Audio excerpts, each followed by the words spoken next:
કેમ છો વિદ્યાર્થી મિત્રો? જ્ઞાનદીપ એજ્યુકેશન સેન્ટરમાં તમારું સ્વાગત છે. આજે આપણે ધોરણ 7ની સામાયિક મૂલ્યાંકન કસોટી ઓગસ્ટ 2021નું વિજ્ઞાન વિષયનું સોલ્યુશન જોવાનું છે. તો આપણે શરૂઆત કરીએ પ્રશ્ન નંબર 1થી.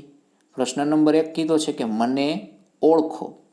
એમાં પહેલો પ્રશ્ન છે કે મોઢામાં આ પ્રકારના દાંતની સંખ્યા સૌથી ઓછી હોય છે. તો તેમાં જવાબ આવશે છેદક દાંત. ત્યારબાદ બીજો પ્રશ્ન છે મોઢામાં આ પ્રકારના દાંતની સંખ્યા 6 હોય છે. તો 6 હોય તેમાં આવશે મોટી દાઢ. ત્યારબાદ પ્રશ્ન નંબર 3 આવે છે. પ્રશ્ન નંબર 3 શું કહે છે?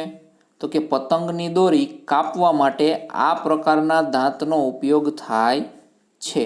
તો પતંગની દોરી કાપવા માટે કયા પ્રકારના દાંત વપરાય? તો કે છેદક દાંતનો ઉપયોગ થાય છે.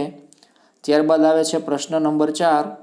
તો કે આ પ્રકારના રેસાનો ઉપયોગ ગરમ વસ્ત્ર બનાવવા માટે થાય છે. તો આપણને ખબર છે કે ગરમ વસ્ત્રો શેમાંથી બનશે? તો કે ઊનમાંથી. તો આપણને પૂછ્યું છે કે કયા પ્રકારના રેસા આવે? તો શું આવશે? ઊનના રેસા.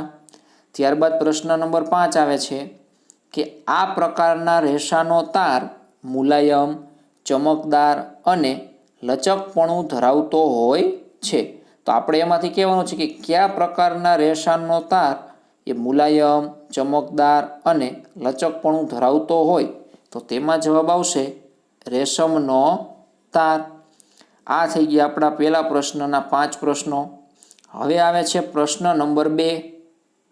પ્રશ્ન નંબર 2 શું કહે છે? તો કે નીચેના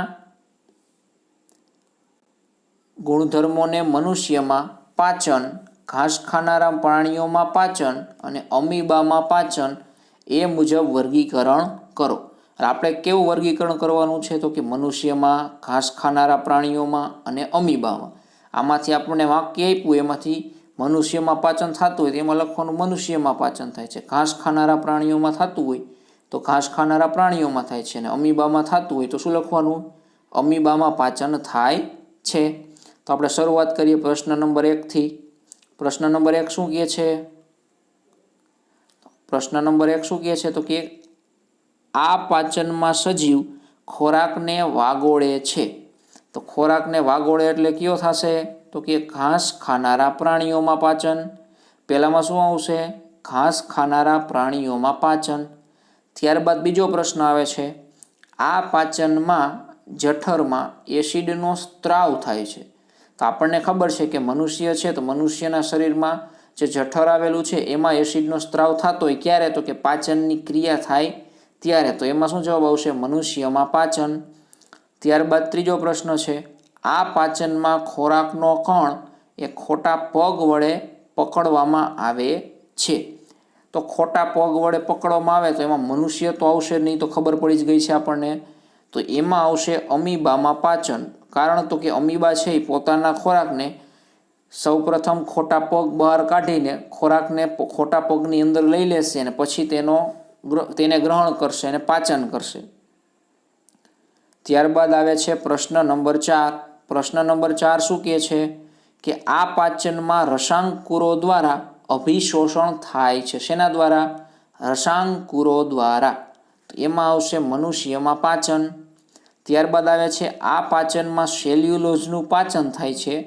તો એમાં આવશે ઘાસ ખાનારા પ્રાણીઓમાં પાચન. કારણ કે સેલ્યુલોઝનું પાચન શેમાં થશે? તો કે જે પ્રાણીઓ ઘાસ ખાતા હશે તેની અંદર.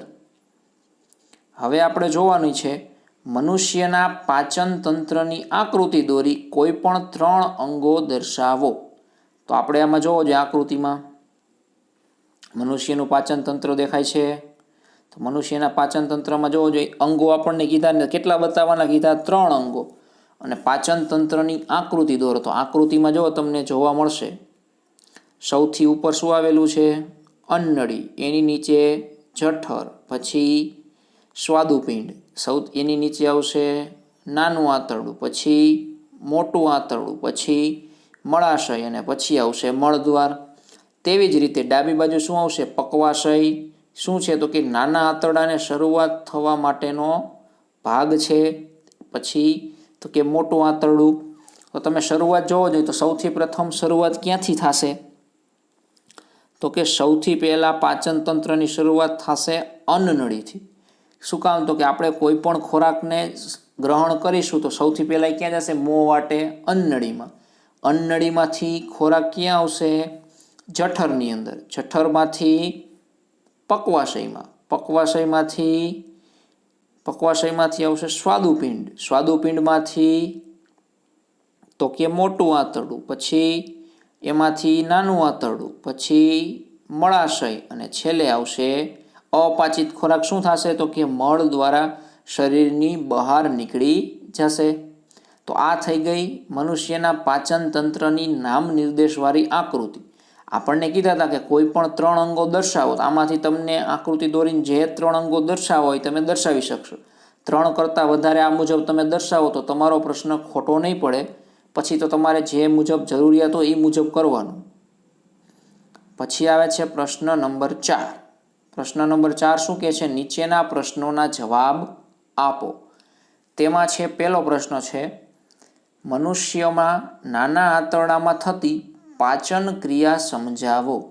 એટલે કે આપણે મનુષ્ય છીએ તો આપણે જે ખોરાક ગ્રહણ કરીએ છીએ એ ખોરાક આપણા શરીરમાં જશે. શરીરમાં કયા કયા અંગો છે તો કે જઠર, નાનું આંતરડું, મોટું આંતરડું બધું છે.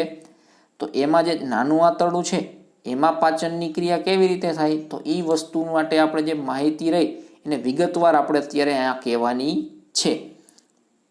તો સૌથી પહેલાં તો જો શરૂઆત થશે કે પહેલો મુદ્દો છે શું છે તો કે જઠરમાંથી ખોરાક નાના આંતરડામાં આવે છે. એટલે સૌથી પહેલાં શું થશે કે જઠરમાંથી ખોરાક ક્યાં આવશે? નાના આંતરડામાં.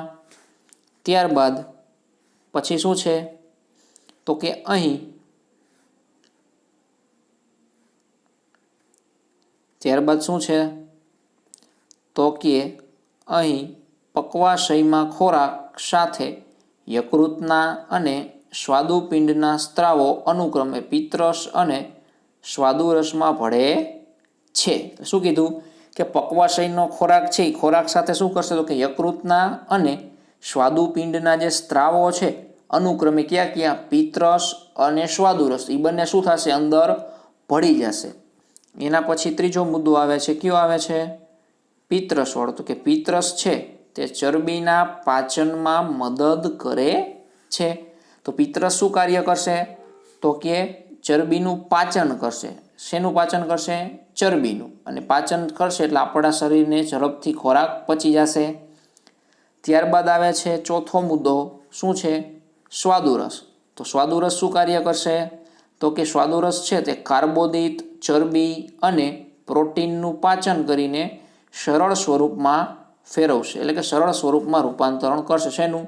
સ્વાદુરસ રહ્યો એ કાર્બોદિત, ચરબી અને પ્રોટીનનું પાચન શેમાં કરશે? સરળ સ્વરૂપમાં રૂપાંતર કરે છે.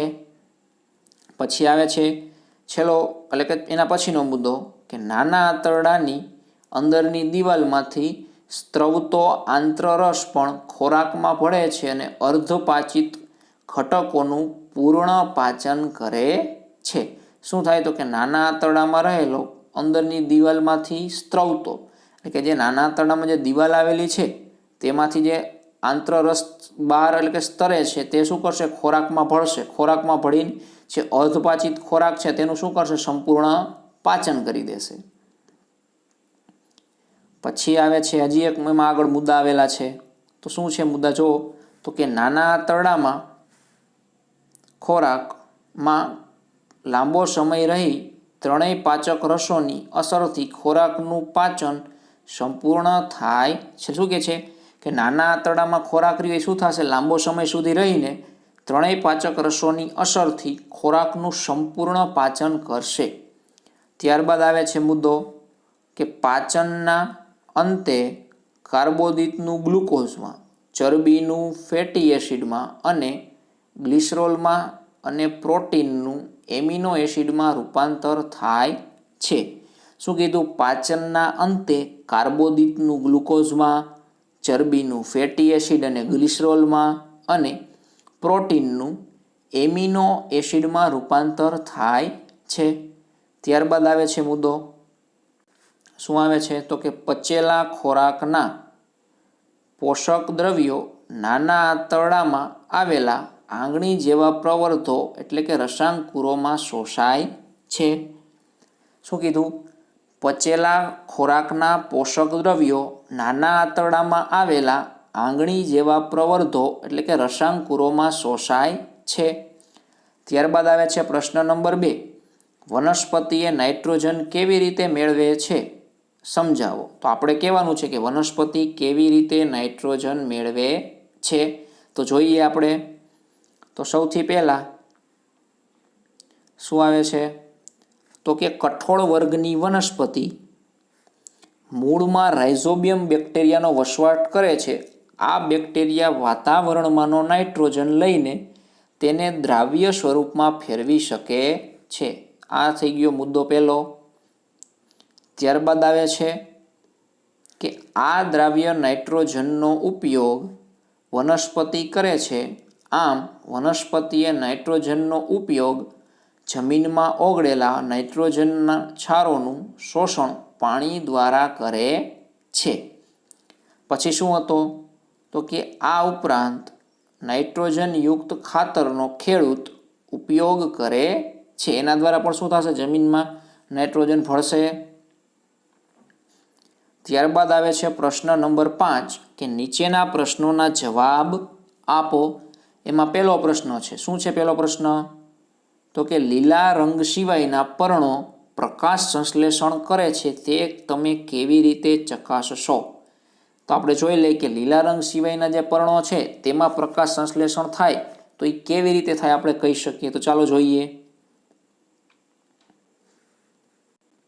તો છે મુદ્દો, લીલા રંગ સિવાયના પર્ણો જેવા કે લાલ, બદામી કે પીળા પર્ણો તેવા જ રંજક દ્રવ્યો ધરાવે છે જે હરિત દ્રવ્યને ઢાંકી દે છે. આમ તેમના પર આયોડીનના દ્રાવણના ટીપાં નાખવામાં આવે તો તેમનો રંગ ભૂરો કે કાળો બની જાય છે. એટલે શું થાય છે તો કે ભૂરો અથવા તો કાળો રંગ બની જાય છે. હવે આવે છે પ્રશ્ન નંબર 2. પ્રશ્ન નંબર 2 છે એ આપણો પ્રશ્ન શું છે તો કે રેશમ કેવી રીતે ઉત્પન્ન થાય છે તે જાણવા માટેના પગલાં લખો. તો રેશમ કેવી રીતે ઉત્પન્ન થાય છે એ કહેવાનું છે. તો સૌથી પહેલાં શું એમાં થશે? રેશમનો કીડો. તો હવે આપણે જો પ્રશ્ન નંબર 2 છે તો એ પ્રશ્ન પહેલાં જો હજી સુધી તમે જો મારી ચેનલને સબસ્ક્રાઈબ ન કરી હોય તો ચેનલને સબસ્ક્રાઈબ કરી દો અને તમારા મિત્રો સુધી વિડીયોને શેર કરવાનું અને વિડીયોને લાઇક કરવાનું ભૂલતા નહીં. અને જો તમને એવું લાગતું હોય કે આમાં વિડીયો જે બધા આવે છે તમને કામના છે તો ચેનલને સબસ્ક્રાઈબ કરી દો અને જે વિડીયોની તમારે જરૂરિયાત હોય તે તમે કોમેન્ટ બોક્સમાં લખી શકો છો. તો તમને એ વિડીયોનું સોલ્યુશન મળી જશે. તો શરૂઆત કરીએ. પહેલું શું આવશે તો કે રેશમનો કીડો ઈંડા મૂકે છે. ત્યારબાદ શું થશે? એમાંથી કોષિત અવસ્થામાં આવશે. કેવી અવસ્થા? કોષિત. ત્યારબાદ બનશે શું બનશે? ત્યારબાદ બનશે કેટરપિલર. કેટરપિલર પર પછી આવશે કોશેટો બનશે. કોશેટોમાંથી શું બનશે? રેશમના તાર. અહીંયા સુધીની પ્રક્રિયા છે. ચાલો ફરીથી આપણે જોઈ લઈએ. તો શું આવશે તો કે રેશમનો કીડો ઈંડા મૂકે છે. ઈંડામાંથી શું આવશે? કોષિત અવસ્થામાં આવશે. ત્યારબાદ કેટરપિલર આવશે, પછી કોશેટો આવશે ને પછી આવશે રેશમના તાર. તો આ થઈ ગયું વિદ્યાર્થી મિત્રો તમારું સોલ્યુશન.